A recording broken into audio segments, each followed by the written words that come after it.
আসসালামু আলাইকুম, রুমিস কিচেনে আপনাদেরকে ওয়েলকাম। আশা করি সবাই ভালো আছেন। আজকে আমি মুরগি রান্না করব। এখানে দুটো মুরগি নিয়েছি, দুটো না, একটা মুরগি নিয়েছি, একটা দেশি মুরগি। আর এটা রান্না করতে যা যা লাগছে এখানে আমি নিয়েছি হলুদ, আলু। এখানে আমি প্রায় 4টা থেকে 5টা আলু আমি নিয়েছি। আচ্ছা, তারপরে এখানে হচ্ছে তেল, রান্নার জন্য সয়াবিন তেল, শুকনো মরিচের গুঁড়া, আদা, জিরা রসুন পেস্ট, এখানে হচ্ছে ভাজা জিরার গুঁড়ি, সাথে আমি জিরা নিয়েছি, তেলের উপরে দিব। এটার ফ্লেভার আমার খুবই ভালো লাগে, আপনাদেরও ভালো লাগবে। নিয়েছি পেঁয়াজ, নিয়েছি লবণ। তো চলুন আমরা দেখে আসি রান্নার প্রণালীটা। চুলাটা জ্বালিয়ে দিলাম। এখন প্যানটা গরম হয়েছে, আমি তেল দিয়ে দিব। আমি কিন্তু খুব সামান্য পরিমাণে তেল দিই, দেখেন।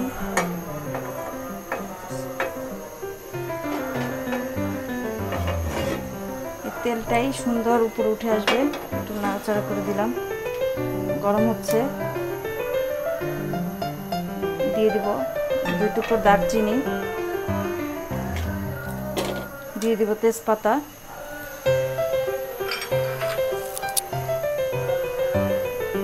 আর দিয়ে দিব জিরা তেলটার উপরে।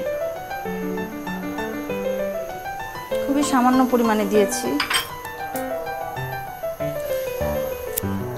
একটার পর একটা মশলা দিয়ে যাব। মশলাটা আমি আগে ভুনে নেই হালকা পানি দিয়ে। মশলাটা যত কষানো হবে আপনার তরকারিটা ততই মজা হবে, আপনি যাই রান্না করেন না কেন।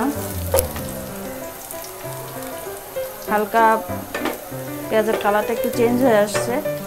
এখন আমি এখানে একটু চুলার আঁচটা কমিয়ে দিব। একে একে আমি এখন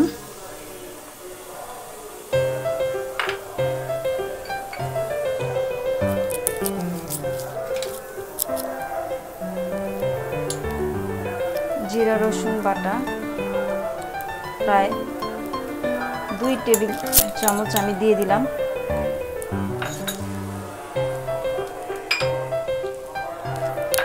দিয়ে দিব আদা বাটা,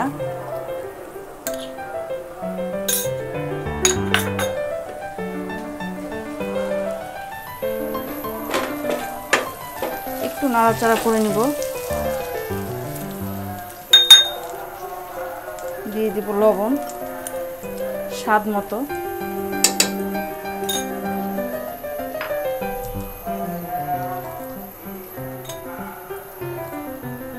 দিয়ে দিব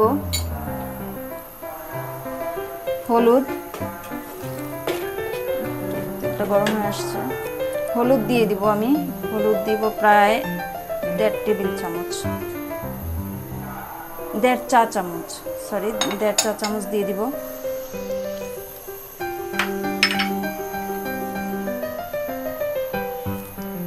দিয়ে দিব মরিচ গুঁড়ো দিব আমি প্রায় 2 থেকে 2.5 চা চামচ। হলুদ যা দিব তার থেকে একটু বেশি দেই আমি সবসময় মরিচটা, এতে কালারটাও সুন্দর আসে আর আমরা ঝাল খেতেও পছন্দ করি। দেখেন, আমি কিন্তু তেল খুব বেশি পরিমাণে দেইনি। এখন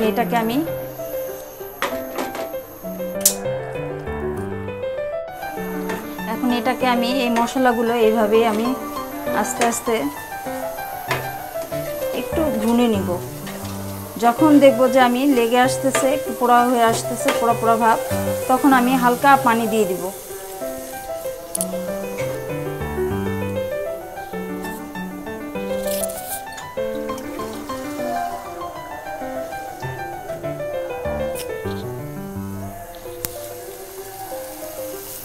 দেখেন কি সুন্দর একটা মশলাটা আমি কষতেছি।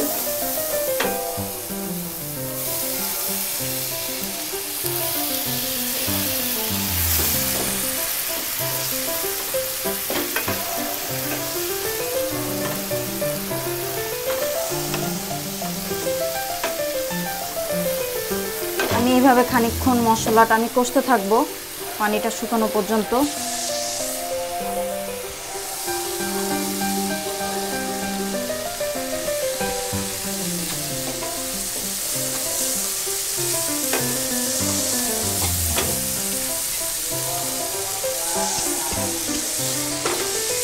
পানিটা শুকিয়ে আসছে, আমি আবার একটু পানি দিলাম।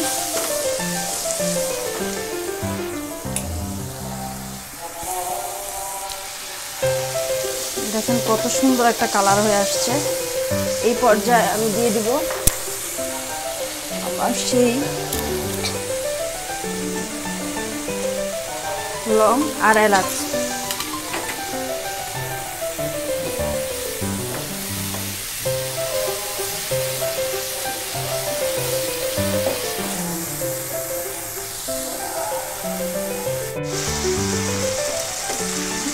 সুন্দর মশলাটা কষিয়ে নিলাম, তেল উপরে উঠে আসছে।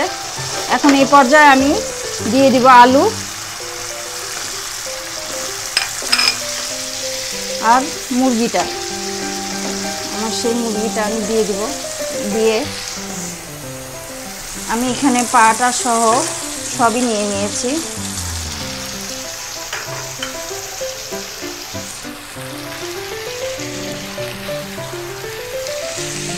একটু ঝাল ঝাল মুরগি হবে তো, আমি এখন আলু প্লাস মুরগিটা সহ একসাথে আমি মশলার উপরে কষাবো। দাঁড়িয়ে দাঁড়িয়ে আমি কষাবো এটাকে। আমি এটাকে মশলার উপরেই ভুনতে থাকবো, তাহলে মশলার ভিতরেও মানে মুরগির ভিতরে মশলাগুলি ঢুকবে, তাহলে খেতে মজা লাগবে আসলে মুরগিটা।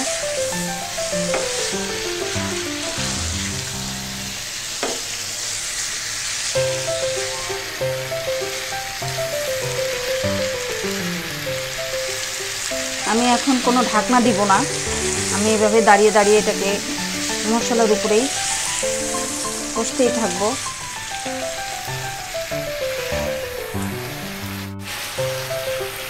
আমি কিন্তু এখনো কোনো পানি অ্যাড করি নাই, মুরগির পানিটাই বের হয়েছে। মুরগি বা তরকারি আপনারা যাই রান্না করেন না কেন, আসলে কষাইতে কষাইতে একটা ঠিকই সেই সবজি বা মুরগির একটা ঠিকই পানি কিন্তু বের হয়। আমি এখনো মশলার উপরেই কষতেছি, ভুনতেছি যেটাকে বলে। এখন আমি অল্প একটু পানি দিব, পানি দিয়ে আমি এটাকে ঢেকে দিব। জাস্ট চামচটা ধুয়ে, বেশি নাড়বো না আমি এখন আর, অল্প পানি দিব। এই পানিটা শুকিয়ে গেলে আমি আবার কতক্ষণ ভুনতে থাকবো। ভুনে জাস্ট চামচটা ধুয়ে আমি পানিটা দিলাম। এখন আমি ঢেকে দিব এটাকে।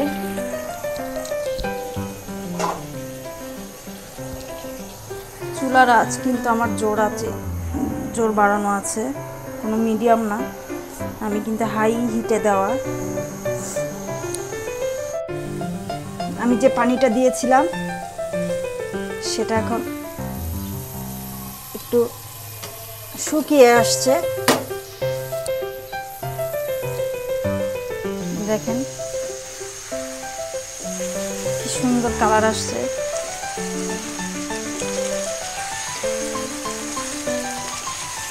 একটু নেড়ে চেড়ে দিচ্ছি।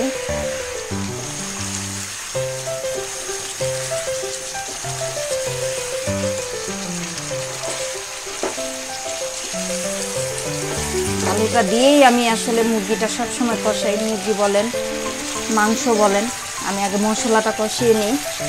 কি সুন্দর একটা ঘন ভাব আসছে, ঝোলটা দেখেন কি সুন্দর ঘন। মশলাটা যদি এভাবে কষিয়ে নেন, আপনার তেলের পরিমাণটাও কম লাগে আর মুরগির ঝোলটাও অনেক সুন্দর হয়, ঘন ঘন হয়, খেতেও অনেক মজা লাগে।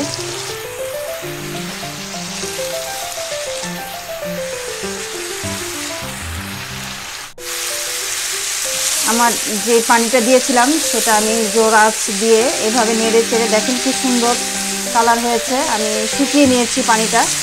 এখন আমি একবারে মুরগির যেই পানি আমরা যে যতটুকু পরিমাণ ঝোল খাবো, যতটুকু পরিমাণ আমি কষানোর পর পানিটা রাখতে চাই রান্নায়, আমি যেভাবে নামাবো খাবো আমরা ঝোলটা, সেই পরিমাণ পানিটুকু তার থেকে একটু বেশি দিব আমি। এখন চামচটা ধুয়ে আমি দিই।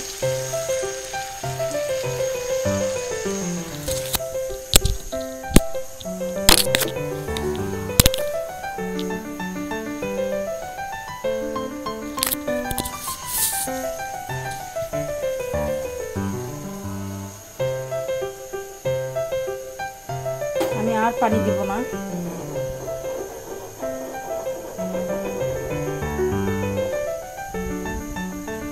এই পানিটা যখন শুকিয়ে আসবে তখন আমি আপনাদেরকে নামিয়ে দেখাবো।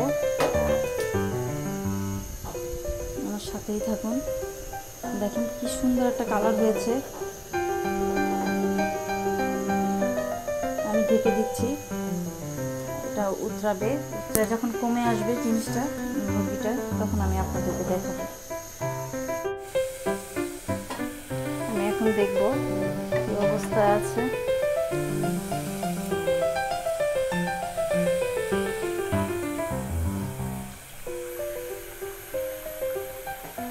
ঝোলটা উতরাচ্ছে।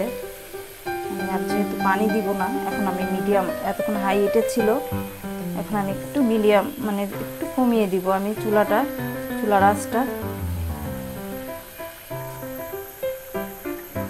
এটা যখন আরেকটু পানিটা শুকিয়ে আসবে, আমি লবণটা দেখে, বাস আর কিছু দিব না, জাস্ট একটু নামানোর আগ মুহূর্তে আমি একটু জিরা টালা গুঁড়িটা ছিটিয়ে আমি নামিয়ে দেব। আর একটু হবে, আর একটু পানিটা শুকিয়ে নেব। কি সুন্দর হয়েছে। প্রায় 15 মিনিটের মতো আমার এই ঝোলটা আমি শুকিয়েছি পানি দেওয়ার পরে। এই পর্যায়ে নিয়ে আসতে আমার 15 মিনিট সময় লেগেছে। তেল পাশে চলে আসছে। এখন আমি আর এটাকে শুকাবো না, পানিটা আমি এইভাবে রেখে দিব। এখন আমি আপনাদেরকে পরিবেশন করে দেখাবো।